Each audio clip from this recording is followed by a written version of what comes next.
नमस्कार दर्शकों, आप सभी का बहुत बहुत स्वागत है हमारे बेहद ही विशेष कार्यक्रम वैदिक गुरु में। और मैं हूं आपके साथ उपेंद्र कौर। दर्शकों, नंबर्स हर जगह हमें कहीं ना कहीं दिखते ही हैं, मिलते ही हैं। चाहे आपका घर का नंबर हो, चाहे आपकी गाड़ी का नंबर हो, चाहे आपका फ़ोन नंबर हो, चाहे आपका बैंक का नंबर हो, यानी कि नंबर्स का खेल हर जगह हमें देखने को मिलता है। लेकिन क्या आपने देखा है, क्या आपने यह सोचा है कि नंबर्स किस तरीके से आपके जीवन में भी एक अहम भूमिका निभा सकते हैं? बिल्कुल, नंबर्स का एक अहम योगदान होता है हमारे जीवन में। सही नंबर्स हमारे जीवन में हमें कामयाबी भी दिला सकते हैं और गलत नंबर्स हमें हमारे जीवन में दुष्प्रभावों का भी सामना करा सकते हैं। तो नंबर्स किस तरीके से हमारे जीवन में भूमिका अदा करते हैं, आज इस कार्यक्रम के माध्यम से हम आपको यही बताएंगे। और यह समस्त जानकारी देने के लिए हमारे साथ स्टूडियो में उपस्थित हुई हैं हमारी बेहद ही खास मेहमान। जी हाँ, हम बात करें न्यूमरोलॉजिस्ट ऋचा जी की। तो आइए सबसे पहले मिलकर उनका स्वागत करते हैं। नमस्कार मैम, बहुत बहुत स्वागत है आपका। नमस्कार ऋचा जी, जैसे कि आप एक न्यूमरोलॉजिस्ट हैं, तो ऐसे में आज इस कार्यक्रम के माध्यम से मैं नंबर्स के बारे में ही आपसे समझना चाहूंगी कि नंबर्स कैसे हमारे जीवन में एक अहम भूमिका निभाते हैं। तो सबसे पहले तो मैं यही समझना चाहूंगी कि न्यूमरोलॉजी है क्या, कैसे यह कार्य करती है हमारे जीवन में। ठीक है, न्यूमरोलॉजी की अगर हम ना भी बात करें मैम, तो न्यूमरोलॉजी के अलावा भी नंबर्स कहीं ना कहीं हमारी लाइफ में सिग्निफिकेंस दिखाते हैं। नंबर्स कहीं ना कहीं हमारी लाइफ में अटैच्ड हैं। अगर हम न्यूमरोलॉजी से हट के बात करें, देखें कि नंबर्स कैसे अटैच्ड हैं। फॉर एग्जांपल, हमारा सबका क्रिएटर एक है, एक नंबर। हमें सुबह सूर्य और रात को चांद नज़र आता है, 2 का नंबर है, राइट। देन हमारी दिशाएं 4 होती हैं, 4 नंबर। सिद्धियां 8 होती हैं, जिसको हम अष्ट सिद्धि कहते हैं, 8 नंबर, है ना। सो इस तरह से नंबर्स, न्यूमरोलॉजी तो बाद में बना, हमने उसको स्टडी किया, उसके बेसिस पे बहुत सारे प्रेडिक्शंस करने शुरू किए। बट अगर हम कनेक्शन देखें कि नंबर्स का कनेक्शन हमारी लाइफ में कैसे है, तो वो कहीं ना कहीं ऑलरेडी एग्जिस्टिंग है। ये बहुत टाइम से चलती हुई आ रही रीत है, जिसको हम फॉलो करते हैं, and then we started predicting by the numbers, right. So this is how it is significant to us. पर देखा जाए तो यह तो हमने समझा कि सिग्निफिकेंस क्या है नंबर्स का, लेकिन नंबर्स हमसे कैसे जुड़े हुए हैं, हमारे जीवन पर यह अपना कैसे प्रभाव डालते हैं? तो ये तो मैंने आपको बताया कि नंबर्स हमारे जो एग्जिस्टिंग हैं, वो हमारे कुछ कैलकुलेटिव फिगर्स हैं, जहाँ से हम देख सकते हैं कि नंबर्स का एग्जिस्टेंस रहा है हमेशा शुरुआत से। अपनी जब सिग्निफिकेंस की हम बात करेंगे, तो आप देखिए, हमारा जो न्यूमरोलॉजी का आधार है वो है किसी की भी जन्म की तारीख, उसकी डेट ऑफ बर्थ। तो डेट ऑफ बर्थ जब हम कैलकुलेट करते हैं, उसमें 2 चीज़ें हम कैलकुलेट करते हैं, पर्सनालिटी एंड डेस्टिनी नंबर्स। तो पर्सनालिटी नंबर्स से हम कुछ पर्सनालिटी के ट्रेट्स बता सकते हैं, डेस्टिनी नंबर से हम कुछ डेस्टिनी के बारे में बता सकते हैं। तो ये हमसे डायरेक्ट जुड़े हुए हैं। हर किसी की डेट ऑफ बर्थ, हर किसी का बर्थ चार्ट, हर किसी की लोशो ग्रिड यूनिक होती है। यू कैन नेवर से कि कोई भी एक तारीख पे जन्मे लोगों का जो लाइफ प्रोसीडिंग्स हैं वो एक जैसी हैं, बिल्कुल नहीं हो सकता ऐसा। कहीं ना कहीं उनका कोई प्लेन एरिया, उनका लोशो ग्रेड, बर्थ चार्ट, उनका कुछ ना कुछ कनेक्शन इस तरह का रहेगा कि वो अपने आप में एक यूनिक आइडेंटिफिकेशन देगा। So this is how they significance us, and this is how numbers are used to calculate our own existence. बिल्कुल, बहुत अच्छे से आपने हमें समझाया कि नंबर्स किस तरीके से हमारे साथ जुड़े हुए हैं। इसके साथ साथ अभी इस प्रश्न का उत्तर देते हुए आपने हमें डेस्टिनी नंबर के बारे में कहा और साथ ही साथ पर्सनैलिटी नंबर्स का भी जिक्र किया। तो इस बारे में मैं अधिक जानकारी आपसे प्राप्त करना चाहूँगी कि यह किस प्रकार के नंबर्स हैं और किस तरीके से इन्हें कैलकुलेट किया जाता है। आप प्लीज़ एक एग्जाम्पल के थ्रू भी हमें समझाइए। जी, जैसे सपोज मेरा ही हम बर्थ डेट ले सकते हैं। Sure. Okay, my birth date is 28 November 1985, right. So 28/11/1985। अब जब हमें पर्सनालिटी नंबर कैलकुलेट करना है, तो जो मैं पहले के 2 अंक हैं उनको मैं सम अप करूंगी, 2 and 8। इन दोनों, यानी मेरी जो बर्थ की डेट है उसको मैंने सम अप किया और उसका सम आया 10। 10 को अगेन हमें सिंगल डिजिट में लेके आना है, बिकॉज पर्सनालिटी एंड डेस्टिनी दोनों ही सिंगल डिजिट को रिप्रेजेंट करने चाहिए। So when we add 2 and 8, it sums up to 10। Again 1 + 0 comes up to 1, so my personality number will be 1, right? Yeah. Now about destiny number. Destiny number के लिए जैसे हमने पहले के 2 अंक को सम किया पर्सनालिटी नंबर जानने के लिए, हम पूरी डेट ऑफ बर्थ को सम करेंगे डेस्टिनी नंबर जानने के लिए। तो अगर मैं 2 + 8 + 1 + 1 + 1 + 9 + 8 + 5 यानी अपनी पूरी बर्थ डेट को अगर मैं सम अप करती हूँ तो आई land up as 8. So 8 will be taken as my destiny number. So certainly personality and destiny number are the basic guidelines, or you can say it is the basic level, basic platform from where on you can tell somebody's personality traits. You can define कि उसकी life proceedings क्या रहेंगी, इन्हीं के basis पे then उसका birth chart बनता है, उसका लोशो ग्रिड बनता है। birth chart जैसे आप समझें कि एस्ट्रोलॉजी में हम लोग बर्थ चार्ट बोलते हैं जो आपकी कुंडली के हिसाब से बनाया जाता है, लेकिन बेसिकली न्यूमरोलॉजी में हम उसको लोशो ग्रिड के नाम से जानते हैं। सो लोशो ग्रिड आपकी पूरी डेट ऑफ बर्थ का एनालिसिस होता है, उसके बेसिस पे ही हम प्रेडिक्ट करते हैं कि किसी के पर्सनालिटी ट्रेट्स क्या होंगे। And I must tell you, ऐसा कुछ भी नहीं है। कभी अगर आपके सामने कोई ये कहे going forward, you also should take care if you are talking about numerology कि कोई भी डेट खराब या अच्छी नहीं होती। हर किसी डेट ऑफ बर्थ में एक यूनिकनेस है, हर किसी से कुछ ना कुछ जुड़ा हुआ है। प्रॉज आएंगे तो कॉन्स भी आएंगे, कॉम्बिनेशंस भी ऐसे बनेंगे जहाँ पे हर किसी का लेवल अलग अलग डिफाइन होगा। So every date of birth is unique, has its own positive and negative effects. आपने बहुत अच्छे से अभी हमें समझाया, और इसी के साथ साथ आपने एक बात कही कि कोई भी डेट ऑफ बर्थ जो है वो खराब नहीं होती। हर एक डेट ऑफ बर्थ कुछ ना कुछ अच्छाई रखती ही है, कुछ ना कुछ उसका महत्व होता ही है। लेकिन आजकल ना एक बात बहुत प्रचलन में है, वह यह बात है कि कहा जाता है कि ना जनरेशन वाला जो है बहुत बात कही जाती है कि alpha generation, beta generation, Gen Z generation. तो ऐसे में कहा जाता है कि जो बीटा जनरेशन है उसमें इमोशन बहुत कम होगा, क्योंकि नंबर्स की उनकी कहीं ना कहीं डेट में कमी होगी, जैसे 2000 के बाद जो नंबर्स आ रहे हैं। तो ऐसा कुछ है, और अगर है तो इसके पीछे कारण क्या है? बहुत अच्छा सवाल किया है आपने ये। देखिए, बहुत सारी जनरेशन के नाम जैसे आपने लिए, उसके साथ साथ ब्लू बेबीज़ एंड जेनजी, इन सब के बारे में हम रेगुलरली सुनते हैं। सो जैसा मैंने पहले आपको बताया कि हर डेट ऑफ बर्थ एक यूनिक आइडेंटिफिकेशन लेके आता है, राइट। अब हर डेट ऑफ बर्थ में जो नंबर्स का एग्जिस्टेंस है से हमारे पास एक प्लेन कहलाते हैं। हम कहते हैं कि प्रैक्टिकल प्लेन अगर किसी का अच्छा है, या किसी का ब्रेन का अगर लेवल हम देखें, उसका आईक्यू कंटेंट देखें, तो वो हम कैसे देख सकते हैं। तो हमारे पास न्यूमरोलॉजी में जो ग्रिड होती है, जो लोशो ग्रिड होती है, वहाँ पे हमारे अलग अलग प्लेन्स हैं जो इन चीज़ों को आइडेंटिफाई करते हैं। तो जितना ज़्यादा वो नंबर्स का एग्जिस्टेंस होगा उस प्लेन में, उतना ही उसके अंदर वो क्वालिटी एग्जिस्ट करेगी। अगर उसका इमोशनल कंटेंट वाले सारे नंबर्स ही नहीं हैं, जैसे मान लीजिए हमारा लोशो ग्रिड के अकॉर्डिंग पहला प्लेन हमारा दिखाता है कि आपका ब्रेन लेवल, आपका मेमोरी, आपकी ये सब चीज़ें कैसी हैं। जैसे 4, 9 एंड 2 का पहला ग्रिड का पहला वर्टिकल होता है, उसमें अगर सब चीज़ें मौजूद हैं, इसका मतलब the person will be very sharp minded, the person will be very intelligent enough. अगर दूसरा प्लेन अगर हम देखें तो ये होता है 3, 5, 7। अब 3, 5, 7 में अगर कुछ भी मिसिंग है या वो प्लेन ही नहीं है तो the person will be very less emotional, right. ऐसे ही नीचे वाला जो प्लेन आता है, सबसे बेसिक जो नीचे प्लेन है, that is the practical plane, and that is 8, 1, 6। तो ऐसे ही इनको वर्टिकली भी हम जज करते हैं, इनको हम हॉरिजॉन्टली भी जज करते हैं। इसी के बेसिस पे हम किसी के पर्सनालिटी ट्रेट्स को आइडेंटिफाई करते हैं। Now the question comes to कि ये जनरेशन जो आजकल आ रही हैं, इसमें आईक्यू लेवल इतना कम या इतना ऐसे लेवल पे क्यों है कि हमें कहीं ना कहीं अपने से डिसकनेक्टेड फील होता है। हमें लगता है कि जैसी मेथोडोलॉजी हम लोग लेके आ रहे हैं राइट फ्रॉम द पास्ट, वो आगे कंटिन्यू होगी कि नहीं होगी, या वो लोग इस चीज़ को कंटिन्यू करेंगे कि नहीं करेंगे। सो ऐसा सिर्फ इसलिए है मैम क्योंकि ना सिर्फ डेट ऑफ बर्थ, अब जैसे 2000 ऑनवर्ड्स अगर हम डेट ऑफ बर्थ की बात करें तो वहाँ पे 2000 ऑनवर्ड्स का ईयर है तो 2 का ज़्यादा एग्जिस्टेंस दिखा रहा है, राइट। पीपल और the children will be very sharp mind wise, right. वो काफ़ी अपना अच्छा मेमोरी लेके आ रहे हैं,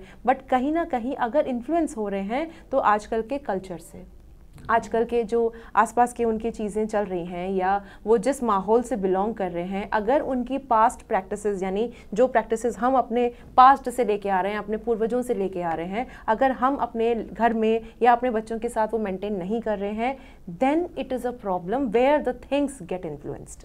सो यहाँ इसीलिए ये बात आती है कि ये सिर्फ एक डेट ऑफ बर्थ का फ्लॉ नहीं है, मान सकती हूँ कि डेट ऑफ बर्थ में कुछ ऐसे डिजिट्स मिसिंग होंगे जिसके बेसिस पे उस लोशो ग्रिड को कंप्लीट नहीं किया जा सकता होगा और उस बेसिस पे वो प्लेन कंप्लीट नहीं होगा, इसलिए वो ट्रेट मिसिंग होगा। बट कहीं ना कहीं हम इसके साथ अपने जो आसपास का इन्फ्लुएंस है अगर उसको ठीक से मेंटेन करें, so that will be really better for the people, for the upcoming generations, and then हम उसके साथ वो ज़्यादा बेटर रिजल्ट्स एक्सपेक्ट कर सकते हैं। यानी कि सब कुछ मायने रखता है हमारे जीवन में। ऐसा नहीं है कि सिर्फ डेट ऑफ बर्थ का इम्पैक्ट उन बच्चों पर पड़ेगा, लेकिन उनके पहले के पूर्वज कैसे हैं, उनका घर का माहौल कैसा है, यह सब कुछ भी जो हो बहुत इम्पैक्टफुल है। अच्छा, इसी के साथ साथ एक प्रश्न मैं करना चाहूँगी। आपने बोला कुछ मिसिंग नंबर्स होते हैं, अब मिसिंग नंबर्स की क्या भरपाई की जाती है, क्या उसको पूरा करने के लिए कुछ किया जा सकता है? ओके, इसको भी मैं आपको एक एग्जाम्पल के तौर से समझाती हूँ। जैसे हमारे पास एक पूरे ग्रिड में एक प्लेन होता है, that is called the action plane, right, जिसको हम नंबर्स बताते हैं 2, 7 एंड 6। अगर किसी की ग्रिड में 2, 7, 6 नहीं है, बिल्कुल मौजूद नहीं है, तो ऐसे लोग एक्शन नहीं ले पाएंगे। वो चाहे कितने भी थॉटफुल हो जाएं, वो चाहे कितने भी अपने लेवल पे फोकस्ड हो जाएं, उनके विल पावर कितनी भी स्ट्रांग हो जाए, बट कहीं ना कहीं एंड रिजल्ट उनका नहीं आएगा। क्यों नहीं आएगा? क्योंकि वो कहीं ना कहीं एक्शन ओरिएंटेड नहीं हो पाएंगे। इस 2, 7 जैसे मैंने बताया आपको कि प्लेन्स का एग्जिस्टेंस जिस तरह से मैटर करता है, प्लेन्स का एग्जिस्टेंस ना होना भी उतना ही मैटर करता है। इट इज़ नॉट अबाउट कि कोई चीज़ एग्जिस्ट कर रही है तो आपको पॉजिटिव रिजल्ट्स देगी। इट इज़ ऑल्सो अबाउट कि अगर वो बिल्कुल मिसिंग है, then also it will generate the negative results over somebody's personality. तो this is how it happens. तो अगर वो मिसिंग है तो वहाँ एक्शन ओरिएंटेडनेस नहीं रहेगी instead of the will power. बहुत ही अच्छा लग रहा है आपसे महत्वपूर्ण जानकारी है प्राप्त कर और भी विशेष प्रश्न मैं आपसे करना चाहूंगी, लेकिन उससे पहले मेरे मन में यह सवाल आया कि आपका न्यूमरोलॉजी में एक ऐसे इंटरेस्ट उत्पन्न हुआ और जब आपके मन में यह विचार आया तो यह शिक्षा आपने कहाँ से प्राप्त की? जी बिल्कुल मैम, न्यूमरोलॉजी की अगर मैं बात करूं तो अगर मैं अपने चाइल्डहुड डेज़ की मैं बात करूं या अपना मेरा जितना प्रोसीडिंग चला, मेरे एजुकेशन क्वालिफिकेशंस की मैं बात करती हूं, तो वहाँ कहीं ना कहीं I always had love for the numbers.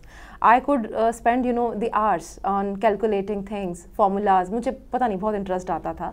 And इसी इंटरेस्ट के बेसिस पे ठीक है मैं करियर उसमें नहीं बना पाई हूँ, I am working as an HR professional other side, but कहीं ना कहीं ये जो नंबर गेम है ये मुझे हमेशा से अट्रैक्ट करता रहा है।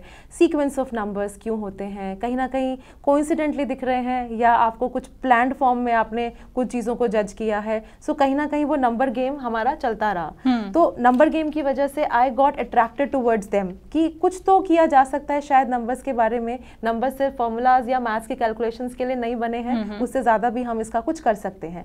तो जब नंबर के कैलकुलेशंस की बात आई, सो सडनली अब क्योंकि रील्स एंड सोशल मीडिया का इन्फ्लुएंस हम सबके ऊपर है, सो कहीं ना कहीं जब मैंने सोशल मीडिया को सर्च किया या रील्स में देखा, so there are people who are numerologists और इन द सेम फील्ड जो मैंने अभी किया हुआ है परसों। सो वहाँ पे मुझे पता चला कि जो न्यूमरोलॉजिस्ट हैं वो नंबर्स के कैलकुलेशंस करके किसी की पर्सनालिटी ट्रेट्स तक बता पा रहे हैं, डेस्टिनी के बारे में बता पा रहे हैं। ऐसा कैसे हो रहा है? ऐसा क्या कैलकुलेशन है कि हर date of birth uniquely identify हो रही है? हर किसी का कोई ना कोई पर्सनालिटी ट्रेट हर किसी से अलग है, even after getting birth on the same date of birth. एक ही डेट ऑफ बर्थ पे पैदा हुए लोग हैं बट उनका सबका पर्सनालिटी ट्रेट, डेस्टिनी नंबर सब अलग अलग हो जा रहे हैं। सो आई गॉट रियली इंस्पायर्ड कि मुझे कुछ ना कुछ तो इसका करने का बनेगा। I definitely have to pursue things just to check out कि ऐसा क्या है कि जो इन नंबर्स में छुपा हुआ है जो हम प्रेडिक्ट कर सकते हैं। अब जब बात आई कि मुझे ये कहाँ से करना है, then I really searched for the top institutes की कौन लोग हैं जो ये कराते हैं। मुझे नहीं पता था कि numerology is a part of occult sciences. जब न्यूमरोलॉजी मैंने सर्च किया, then I got to know कि ऑकल्ट साइंसेस का ये एक पार्ट है। So occult sciences is a methodology जहाँ पे अलग अलग मोडालिटीज़ हैं। एस्ट्रोलॉजी है, पामिस्ट्री है, ग्राफोलॉजी है, देन न्यूमरोलॉजी है। अब because I was interested in to numerology, thus I got inspired taking numerology. फिर आता है न्यूमरोलॉजी करना कहाँ से है। अब जब करने की बात आई तो मैंने इंस्टीट्यूट को सर्च करना शुरू किया। अब जब इंस्टीट्यूट को सर्च किया, then I got to know कि एक इंस्टीट्यूट है, all India institute of occult sciences, वो गवर्नमेंट एडेड है and they are quite renowned in the society in every way around, and वहाँ से अगर हम करेंगे तो ज़्यादा इन्फ्लुएंस हो सकता है। So then I got inspired and I started pursuing them. मैंने वहाँ पर रजिस्ट्रेशन कराया एंड लकीली मुझे वहाँ पे टीचर्स बहुत अच्छे मिले। गुरुदेव कश्यप जी से से मेरा इंस्पिरेशन हुआ, उन्होंने जिस तरह से वीडियोस और वो ये सब चीज़ें डालते हैं, वहाँ से मुझे पता चला कि नंबर्स या occult sciences, this is very vast, इसका कोई लिमिट नहीं है। आप जितना इसमें जाते हैं the more you get to know the things. So वहाँ से फिर मैंने ये परस्यू किया और वहाँ से successfully now I have completed my masters and now I am there in front of you. बिल्कुल, बहुत ही अच्छा लग रहा है आपके इस सफ़र के बारे में जानकर, और हम उम्मीद करते हैं कि आपका सफ़र जो है ये बहुत ही अच्छा रहेगा आगे भी, और यही हमारी जो है आपके लिए कामनाएं हैं। तो देखिए दर्शकों, जैसे कि अभी हमने ऋचा जी के सफ़र के बारे में जाना, कैसे उन्होंने न्यूमरोलॉजिस्ट बनने का अपने एक खूबसूरत सा सफ़र तय किया, वैसे ही यदि आपके मन में भी विचार आ रहा है कि आपको भी ज्योतिष शास्त्र से जुड़ी कोई भी विद्या प्राप्त करनी है, तो बिल्कुल यह संभव है। आप भी all India institute of occult science Delhi से जुड़ सकते हैं। इस इंस्टीट्यूट से जुड़ने के लिए आप इनकी वेबसाइट पर भी लॉगिन कर सकते हैं और अधिक जानकारी आपको आपकी टीवी स्क्रीन पर दिखाई जा रही है। देखिए दर्शकों, हमारे जीवन में हमारे साथ जो कुछ भी हो रहा है, कहीं ना कहीं ग्रहों का प्रभाव है और ज्योतिष शास्त्र का प्रभाव है, और इसको यदि आप सीखना चाहते हैं तो यह तो बहुत ही बेहतरीन बात है। तो यदि आप सीखना चाहते हैं तो all India institute of occult science Delhi से आप जरूर जुड़िए, क्योंकि इस इंस्टीट्यूट में आपको प्राप्त होंगे बेहतरीन शिक्षक जो आपको बहुत ही विशेष जानकारी से अवगत कराएंगे और आपको बहुत अच्छे से गाइड करेंगे। तो अधिक जानकारी प्राप्त करना चाहते हैं तो डिटेल्स लगातार आपको आपकी टीवी स्क्रीन पर दिखाई जा रही है। चलिए इसके साथ कार्यक्रम में आगे बढ़ते हैं और अपने विषय पर चर्चा कर लेते हैं। अच्छा, यहाँ पर ना एक मेरे मन में यह सवाल आया कि आजकल के समय की बात करें ना तो हेल्थ इश्यूज बहुत ज़्यादा देखे जाते हैं लोगों में, और लोग अपनी हेल्थ के प्रति बहुत ज़्यादा कॉन्शियस भी हो रखे हैं, क्योंकि कुछ भी कभी भी हो सकता है इंसान को। तो ऐसे में नंबर्स की यदि हम बात करें तो क्या नंबर्स के ज़रिए हम यह जान सकते हैं कि इस पर्सनैलिटी नंबर को या इस डेस्टिनी नंबर को जो है ये प्रॉब्लम घेर सकती है आने वाले समय में, ताकि वो उसके प्रति थोड़ा सा सचेत हो जाए? तो कैसे जाना जा सकता है न्यूमरोलॉजी के आधार पर अपनी हेल्थ के बारे में? जी, न्यूमरोलॉजी में जैसे मैंने आपको बताया कि पर्सनालिटी नंबर, डेस्टिनी नंबर्स हमारा बेसिक फाउंडेशन है जहाँ से हम किसी का प्रेडिक्शन स्टार्ट करते हैं। राइट। तो जब हम पर्सनालिटी नंबर की बात करते हैं, जो कि आपका डेट ऑफ बर्थ का सम अप है, उस पर्सनालिटी नंबर से जुड़ा हुआ है आपका हेल्थ कंसर्न्स। आपका जैसा पर्सनालिटी नंबर होगा वैसे ही हेल्थ कंसर्न्स के लिए आपको गाइड किया जा सकता है कि इट माइट बी कि ऐसा सिचुएशन किसी के साथ ना हो बाय गॉड्स ग्रेस, लेकिन वो चीज़ें हो सकती हैं, उसके बचाव के लिए आप पहले से प्रिकॉशनरी रह सकते हैं। When we talk about health concerns, तो हेल्थ कंसर्न्स न्यूमरोलॉजी के थ्रू जो हम प्रेडिक्ट करते हैं उनका कहीं ना कहीं कनेक्शन जो है वो आयुर्वेद के साथ है।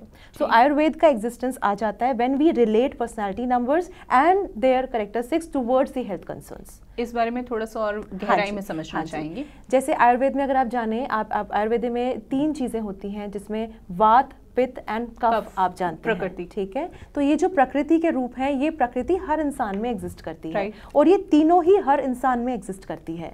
ये तीनों का इम्बैलेंस होना ही हेल्थ कंसर्न है। अगर आपका वात ज्यादा हो जाएगा, आपका पित्त ज्यादा हो जाएगा, आपका कफ ज्यादा हो जाएगा, तो वहीं आपके हेल्थ कंसर्न शुरू हो जाएंगे। बट जब पर्सनैलिटी नंबर्स को हम इससे जोड़ते हैं तो personality numbers, because personality numbers हमेशा आपके प्लैनेट्स के अकॉर्डिंग चलते हैं। राइट, आपका बर्थ डेट जो है, आपका birth chart, because 1 to 9 numbers की हम बात करते हैं तो they all related to the planets. 1 to 9 numbers are related to the planets. 1 is sun, 2 is moon, 3 is Jupiter, then 4th is Rahu, then 5 is Mercury, 6 is Venus, 7 is we have Ketu, 8 is Saturn and 9 is Mars. तो birth chart में हमारे यही सारे numbers मौजूद हैं। तो इन numbers का ही हमने कैरेक्टरिस्टिक्स देखा, पर्सनालिटी के वाइज देखा, डेस्टिनी के वाइज देखा। तो जो पर्सनालिटी नंबर है, पर्सनालिटी नंबर के बेसिस पे we can give the guidelines to the person और the person coming to us getting to know कि मेरे हेल्थ कंसर्न्स क्या हो सकते हैं, तो वो उसके पर्सनालिटी नंबर के अकॉर्डिंग हम देख सकते हैं। पर्सनालिटी के नंबर के अकॉर्डिंग हम ये बता सकते हैं कि उसमें पित्त की मात्रा ज़्यादा होगी, कफ की मात्रा ज़्यादा होगी, या उसके अंदर जो वात है वो ज़्यादा होगा। इसके बेसिस पे ही हम ये अंदाज़ा लगा सकते हैं कि उसकी बीमारियां क्या क्या हो सकती हैं या क्या क्या उसको घेर सकता है। उसी के बेसिस पे देन ये फिर ये सजेस्ट किया जाता है, बिकॉज ये मैं ऐसे आपको डायरेक्टली नहीं कह सकती कि किस पर्सनैलिटी के अकॉर्डिंग क्या क्या चीज़ें जाएंगी, बिकॉज एक पैरामीटर नहीं होता किसी चीज़ को जज करने का। There are numerous parameters. जब हम किसी की टोटल प्रेडिक्शन की बात करते हैं। तो हेल्थ कंसर्न्स भी जब पर्सनैलिटी वाइज हम जाएंगे, we will be analysing the whole Lo Shu grid of that particular person and then we will suggest कि उसके लिए क्या सजेस्टिव मेजर्स हैं जिसके बेसिस पे उसके हेल्थ कंसर्न्स को कम किया जा सकता है। यानी कि पर्टिकुलर पर्सन की पूरी डेट ऑफ बर्थ का आंकलन किया जाएगा और उसी के आधार पर बताया जा सकता है कि उसे क्या हेल्थ प्रॉब्लम जो है घेर सकती है आने वाले समय में, which is directly linked to their personality numbers. Great. अच्छा, पर्सनैलिटी नंबर का ना यहाँ पे बार बार जिक्र हो रहा था, तो पर्सनैलिटी नंबर्स को मैं थोड़ा सा और गहराई में समझना चाहूंगी। यदि पर्सनैलिटी नंबर्स की हम बात करें तो 1 से 9 नंबर तक क्या आप कुछ ट्रेट्स बताना चाहेंगे इसके? Definitely, sure. ये सबसे अच्छा क्वेश्चन है बिकॉज यहीं से ही हमारी शुरुआत होती है जब हम किसी के लोशो ग्रिड को आइडेंटिफाई करते हैं। 1 नंबर जैसे मैंने बताया ये एक सन का नंबर है, राइट। अब सन जैसे आप आइडेंटिफाई करें, सुबह सूर्य उगते हैं तो सूर्य का जो इन्फ्लुएंस होता है वो पूरी सृष्टि पर होता है, राइट। हमारी पूरी जिंदगी जो है वो उजाले से भर जाती है।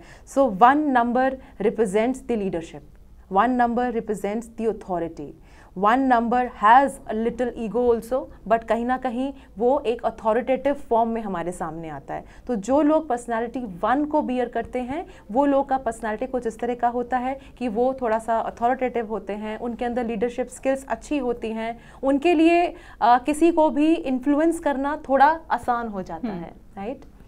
अब 2 नंबर की अगर हम बात करें तो 2 नंबर हमारा मून का नंबर है, चंद्र का नंबर है।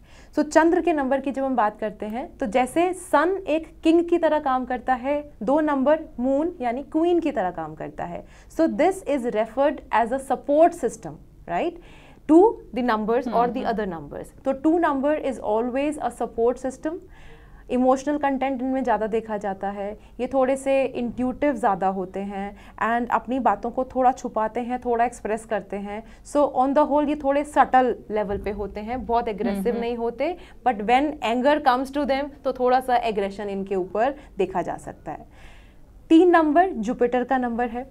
3 number is straightforwardly linked to the knowledge. Jupiter यानी गुरु, तो गुरु नॉलेज देते हैं और गुरु का डायरेक्ट कनेक्शन नॉलेज से होता है, टीचर से होता है। तो जो लोग 3 नंबर से प्रभावित होते हैं या 3 नंबर जिनका पर्सनालिटी नंबर है, तो 3 नंबर के होने से उनके अंदर एक गुरु वाला जो फीचर है वो सबसे पहले देखा जाता है। इर्रिस्पेक्टिव कि वो अपनी टीचिंग प्रोफेशन में है या नहीं है, इर्रिस्पेक्टिव कि वो टीचिंग जॉब कर रहे हैं कि नहीं, लेकिन उनके अंदर नॉलेज गेन करना एंड नॉलेज को एक्सप्रेस करना सबसे बिगेस्ट ट्रेट है और यही इनकी सबसे बिगेस्ट स्ट्रेंथ है। अब आते हैं हम 4 नंबर पे। 4 नंबर राहु का नंबर होता है। 4 नंबर को हम शेडो ऑफ सन भी कहते हैं। अब शेडो ऑफ सन होने की वजह से कुछ पोर्शन इनका पर्सनैलिटी 1 से इन्फ्लुएंस होता है। पर्सनैलिटी 1 में जैसे मैंने कहा कि थोड़ा अथॉरिटी, लीडरशिप क्वालिटी ज़्यादा होती हैं। सो 4 नंबर में शेडो ऑफ सन होने के वजह से पर्सनैलिटी में लीडरशिप एंड अथॉरिटी आती है, बट ये बहुत ज़्यादा शार्प माइंडेड होते हैं, इंटेलिजेंट होते हैं, who have personality number 4। But कहीं ना कहीं इनका थोड़ा नेचर स्टबन होता है। They are people who hardly believes when somebody is recommending something to them. So कहीं ना कहीं उनको कन्विंस करने के लिए you should have a very strong and valid point so as to convince people who have personality number 4. When it comes to personality number 5, it is again a number of balance. 5 number एक सीधा सा mercury number है और बहुत ही balancing number है, because एक तो ये बैलेंसिंग नंबर इसलिए है कि 1 से 9 की कतार में ये बिल्कुल मिडल में आता है, इसलिए ये बैलेंस नंबर है और इसके कैरेक्टरिस्टिक्स भी कुछ इसी तरह से देखे जा सकते हैं। सो 5 नंबर का जो इन्फ्लुएंस है वो इस तरह से है कि 5 नंबर हमेशा हर सिचुएशन में अपने आप को बैलेंस रख के चलता है।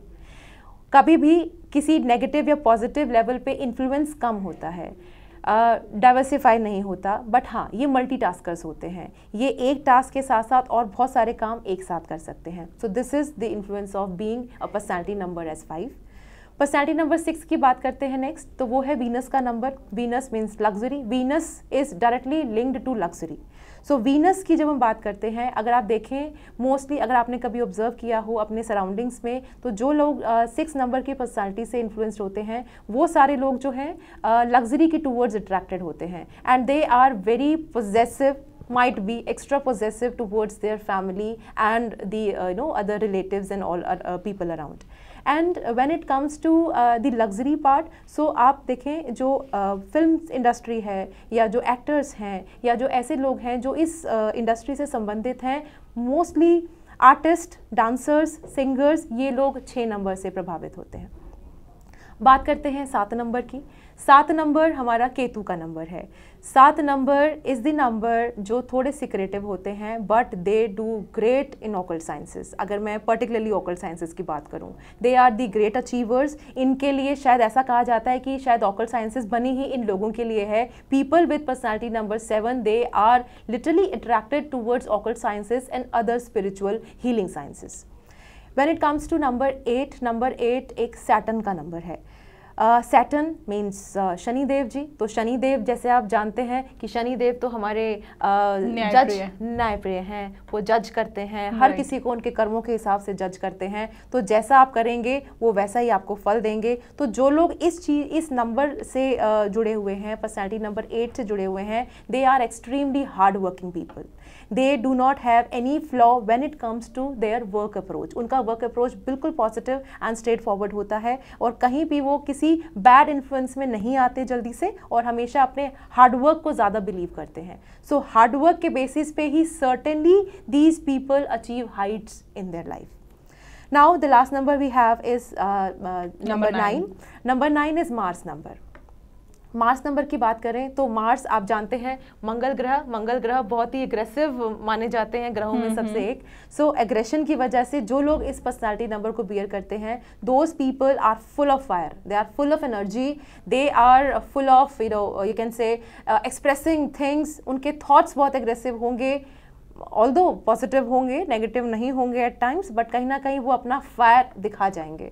सो Mars is all related to fire. But ऐसे लोगों में एक नेगेटिव टेट नहीं कहूँगी, एक ऐसा नेगेटिव इन्फ्लुएंस आ जाता है कि वो अपने इस एग्रेशन में कुछ चीज़ें जल्दबाजी में कर जाते हैं, जिसकी वजह से देन उनको लॉस बियर करना पड़ सकता है। But again I would say no birth chart, no date of birth, no number is lucky or unlucky. It all depends on the collection of the numbers what you have in your loshuka. यहाँ पर personality number के बारे में तो हमने बहुत अच्छे से जान लिया, लेकिन कार्यक्रम की शुरुआत में आपने 2 नंबर्स का जिक्र किया था, पर्सनैलिटी और डेस्टिनी नंबर्स का। तो ऐसे में डेस्टिनी नंबर के बारे में अब थोड़ा सा आपसे गहराई में समझना चाहूँगी कि यह कैसे कार्य करते हैं और किस किस चीज़ों को प्रभावित करते हैं। जी, अभी तक हम बात कर रहे थे पर्सनैलिटी नंबर्स की, अब हम बात करते हैं डेस्टिनी नंबर्स की। पर्सनैलिटी नंबर ने हमें ये दिखाया कि किसी के ट्रेड्स कैसे हैं, उसका पर्सनैलिटी कैसा है, उसमें पॉजिटिव नेगेटिव चीज़ें कैसी देखी जा सकती हैं, उसका टोटल बिल्टअप कैसा है। अब जब डेस्टिनी नंबर्स की बात हो रही है तो डेस्टिनी नंबर्स हमारा डायरेक्टली कनेक्टेड है हमारे करियर की टूवर्ड्स। तो जब किसी को हम करियर के लिए गाइडेंस देते हैं या एज पर न्यूमरोलॉजी हम किसी को गाइड करते हैं कि what field that person should choose, तो we particularly refer the destiny number. तो किसी का भी प्रोफेशन, किसी का भी करियर डायरेक्टली लिंक होता है उसके डेस्टिनी नंबर से। अगर मैं बात करूं डेस्टिनी नंबर की, सो एट द एज और टिल द एज ऑफ 30 हमारा पर्सनैलिटी नंबर ही हमें इन्फ्लुएंस करता है, and post 30 years of age and throughout our life हमारा जो डेस्टिनी नंबर है वही हमें इन्फ्लुएंस करता है।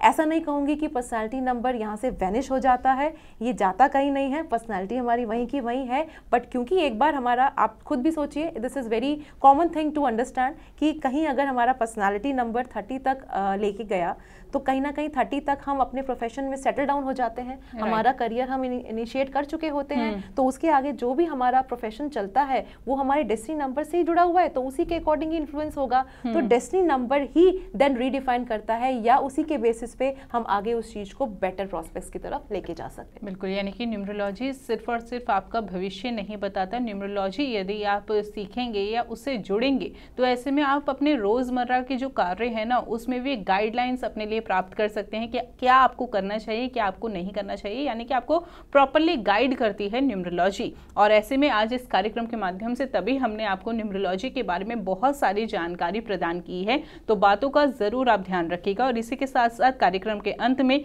मैं आपसे फिर से यही बात कहना चाहूंगी कि यदि आपका एस्ट्रोलॉजी में इंटरेस्ट है, आप यह विद्या प्राप्त करना चाहते हैं, तो all India institute of occult science Delhi से आप जुड़ सकते हैं। इस इंस्टीट्यूट से जुड़ने के लिए आप इनकी वेबसाइट पर भी लॉग इन कर सकते हैं और अधिक जानकारी आपको आपकी टीवी स्क्रीन पर दिखाई जा रही है। फिलहाल वक्त इशारा कर रहे कार्यक्रम को यहीं पर विराम देने का। मैम आप जुड़ी कीमती जानकारी दी, बहुत बहुत धन्यवाद आपका। Thank you ma'am. नमस्कार दर्शकों।